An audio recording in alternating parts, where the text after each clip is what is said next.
Father of genetics जो बोलते हैं हम लोग मेंडल को बोलते हैं, और मेंडल के लॉ से हम लोग इसको स्टार्ट कर रहे हैं। ठीक है बेटा, यहाँ लिख रखा है मेंडल्स लॉ ऑफ इनहेरिटेंस।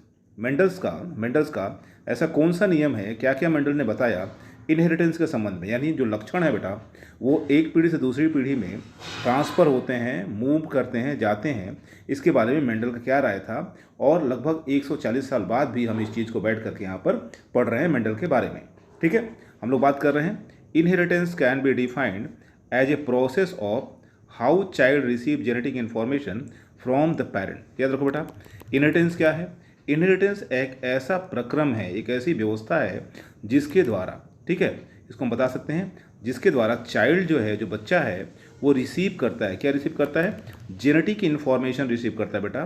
ठीक है, यानी जो आनुवांशिक सूचनाएं हैं उसको रिसीव करता है। किससे रिसीव करता है बेटा? तो पेरेंट्स से रिसीव करता है। यानी जो हमारे पेरेंट्स हैं या किसी के भी पेरेंट्स होंगे, वो जो जेनेटिक इन्फॉर्मेशन, जो कैरेक्टर्स है, वो कैसे पेरेंट्स से चाइल्ड रिसीव करता है, इसी प्रक्रम को हम लोग इनहेरिटेंस कहते हैं। ठीक है बेटा, आगे हम लोग बढ़ रहे हैं।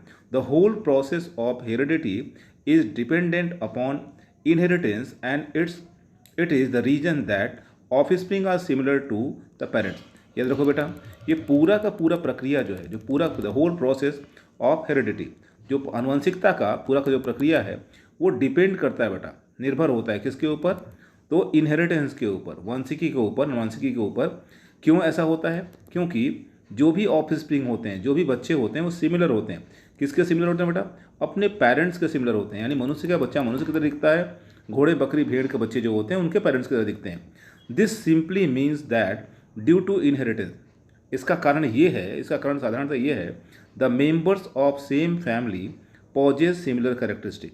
ठीक है, इनहेरिटेंस की वजह से ही एक फैमिली के जो मेंबर्स होते हैं, मेंबर्स ऑफ सेम फैमिली, एक जैसे कैरेक्टरिस्टिक बियर करते हैं। आगे बढ़ रहे हम लोग बेटा। It was during mid 19th century. याद रखो बेटा, ठीक है, यह बात चल रहा है 1865 के आसपास का। ठीक है, it was during mid 19th century that people start to understanding inheritance in proper way. याद रखो बेटा, ये मिड 19 बोल रहा है, यानी 1855-60 के बारे में बात कर रहा है।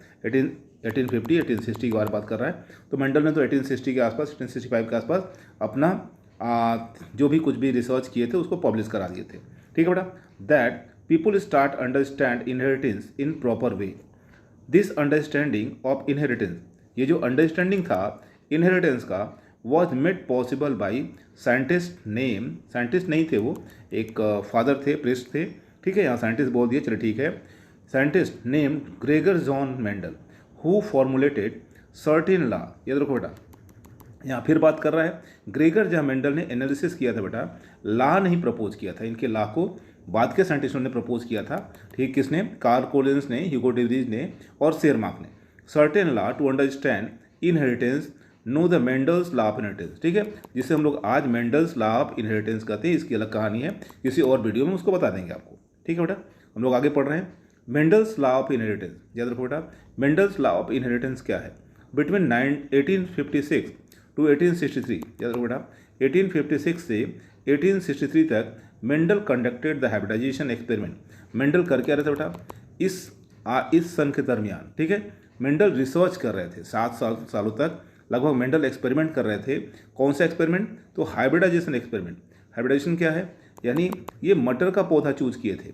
ठीक है, गार्डन पी चूज किया था इन्होंने, और एक प्लांट का जो पॉलन ग्रेन है दूसरे प्लांट के स्टिग्मा पर पहुंचा रहे थे बेटा। ठीक है, पॉलन ग्रेन को, किसी और प्लांट के पॉलन ग्रेन को किसी दूसरे प्लांट के स्टिग्मा पर पहुंचा रहे थे और क्रॉस करा रहे थे। इस क्रॉस को हाइब्रिडाइजेशन बोला जा रहा है। Hybridization experiment of garden pea. During that period he chose some distinct characteristic. जब ये क्रॉस करा रहे थे तो क्रॉस कराते समय ये प्लांट के कुछ स्पेशल कैरेक्टर को चूज कर रहे थे एक्सपेरिमेंट में अपने। चूज सम डिस्टिंक्ट कैरेक्टरिस्टिक, जैसे किसी प्लांट में कोई प्लांट ऐसा था जो लंबा था, उसका क्रॉस वो जब करा रहे थे तो बौने पौधे से करा रहे थे, डॉफ वैरायटी से करा रहे थे।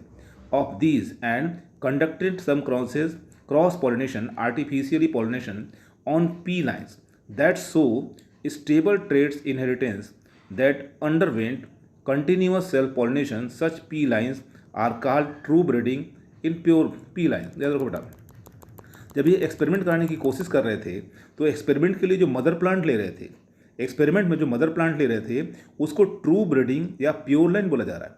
प्योर लाइन प्लांट क्या होता है बेटा? प्योर लाइन प्लांट उसे कहते हैं जिसको अगर आप क्रॉस कराओ तो कंटिन्यू सेम प्लांट मिलता है और कंटिन्यू कई जनरेशन तक आप क्रॉस करते जाओ और एक ही जैसे अगर पौधे मिलते हैं तो उसे हम लोग बोलते हैं ट्रू ब्रीडिंग प्लांट, ठीक है बेटा, या प्योर लाइन बोलते हैं। तो प्योर लाइन पौधे को अपने क्रॉस में ले रहे थे वो, और ऐसे प्योर लाइन पौधे ले रहे थे दो जो एक दूसरे का विरोध कर रहे थे उनके कैरेक्टर्स, ठीक है, और उसका वो क्रॉस कर रहे थे। Why the pea plant selected for Mendel's experiment, Mendel ने ऐसा क्यों किया, मटर का पौधा ही क्यों क्रॉस में लिया, ठीक है, क्रॉस कराने के लिए एक्सपेरिमेंट के रूप में लिया। He selected the pea plant for his experiment, the pea plant can easily grown and maintain. याद रखो बेटा, पी प्लांट जो है उसे आसानी से उगाया जा सकता था और उसका केयर किया जा सकता था, उसकी देखभाल किया जा सकता था क्योंकि छोटा पौधा होता है, ठीक है। इसके अलावा नेचुरली सेल्फ पॉलिनेशन उसमें था, they are naturally self pollinating but can also be cross pollinate. इसमें जो पॉलिनेशन हो रहा था वो नेचुरल होता था, क्रॉस नहीं, लेकिन अगर हम चाहें, साइंटिस्ट चाहें तो क्रॉस पॉलिनेशन करा सकते थे। It is an annual plant, इसकी लाइफ साइकिल छोटी थी बेटा, इसका लाइफ स्पॉन छोटा था, एनुअल प्लांट था, एक साल में ही इसकी लाइफ कंप्लीट हो जाती थी। Therefore many generation can be studied within a short period of time. याद रखो बेटा, इसका लाइफ पीरियड जो था वो छोटा था, जिसकी वजह से बहुत कम समय में ही मटर की कई जनरेशन का अध्ययन किया जा सकता था। It has several contrasting character. याद रखो बेटा, इसके साथ ही साथ मटर में कई विरोधी लक्षण भी थे, जैसे लंबा पौधा हो गया, लंबा बोना, फ्लावर का कलर, पॉड का कलर, यानी फली जो होती है मटर की उसके रंग उसका अलग था, उसका स्ट्रक्चर अलग था, ठीक है। तो ढेर सारे कैरेक्टर इसके पास कॉन्ट्रास्टिंग थे, विरोधी कैरेक्टर थे, जिससे ढेर सारे हाइब्रिडाइजेशन के प्रयोग किए जा सके। Mendel conducted 2 main experiment to determine the law of inheritance, ठीक है। दीज एक्सपेरिमेंट्स वर, याद रखो बेटा, मेंडल ने 2 एक्सपेरिमेंट किए, कौन कौन से? मोनो हाइब्रिड क्रॉस, याद रखो बेटा, monohybrid cross experiment and dihybrid cross experiment. Monohybrid cross क्या था? जैसे जो करेक्टर मेंडल चूज कर रहे थे अपने क्रॉस के लिए, अगर 2 प्लांट्स हैं, plant A and plant B है, और इनमें जो करेक्टर चूज किए, अगर प्लांट में भी एक करेक्टर लिया और प्लांट बी में भी एक करेक्टर लिया, इसका मतलब क्रॉस जो कराए जा रहे हैं वो 2 करेक्टर हो जा रहे हैं, यानी 1 पेयर कॉन्ट्रैक्ट, ये दोनों करेक्टर एक दूसरे के अपोजिंग है बेटा। प्लांट ए का करेक्टर और प्लांट बी का करेक्टर एक दूसरे को अपोज कर रहा है, विरोध कर रहा है। तो 2 विरोधी जो लक्षण थे अगर लेकर के क्रॉस कराया जा रहा है तो इससे क्रॉस को हम लोग मोनो हाइब्रिड क्रॉस कहते हैं, एक संकरण कहते हैं, हिंदी वाले बच्चे जान लें। जबकि अगर 2 ए और बी जो प्लांट है उसके 2 करेक्टर लिए गए, अगर प्लांट ए और प्लांट बी पे 2 करेक्टर लिए जाएंगे कॉन्ट्रास्टिंग करेक्टर क्रॉस के लिए, तो ऐसे क्रॉस को हम लोग डाई हाइब्रिड क्रॉस कहते हैं बेटा, हो जाएगा। While experimenting, Mendel found that certain factors were always being transferred down to offspring in stable way। याद रखो बेटा, कुछ ऐसे फैक्टर्स थे जो ऑफस्प्रिंग में एक अस्थायी रूप से मूव कर रहे थे।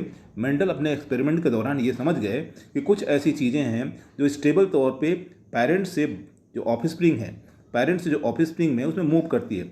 Those factors are now known as gene. Mendel ने उस समय जो चीज़ मूव कर रहा था उसको फैक्टर नाम दिया, जिसे हम लोग आज के डेट में जीन कहते हैं बेटा, ठीक है, आज हम लोग उसको जीन कहते हैं। Genes can be called units of inheritance.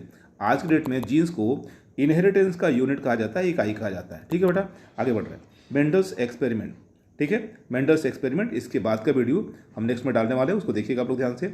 Mendel's experiment यहाँ लिखा हुआ है, Mendel's experiment on pea plant and considered 7 main contrasting character traits in plants. याद रखो बेटा, क्रॉस के लिए मेंडल ने 7 मेन कॉन्ट्रास्टिंग कैरेक्टर को चूज किया, ठीक है। Then he conducted both experiment determine the, क्या लिखा, एंटोमेंटेन इनहेरिटेंस लॉ। याद रखो बेटा, इनके जो कैरेक्टर्स थे इसके बाद पे इन्होंने डिसाइड किया कि कौन सा ला हम इसे डिसाइड करेंगे। ब्रीफ एक्सप्लेनेशन ऑफ 2 एक्सपेरिमेंट और गिवन बिलो, ठीक है, गिवन बिलो नहीं, इसके आगे के वीडियो में हम लोग एक्सपेरिमेंट को डालेंगे, उसको पढ़ेंगे, ठीक है। ये फर्स्ट था और ये इंट्रो ही था, ठीक है बेटा। दूसरे वीडियो का वेट कीजिए, तुरंत हम डालने वाले हैं।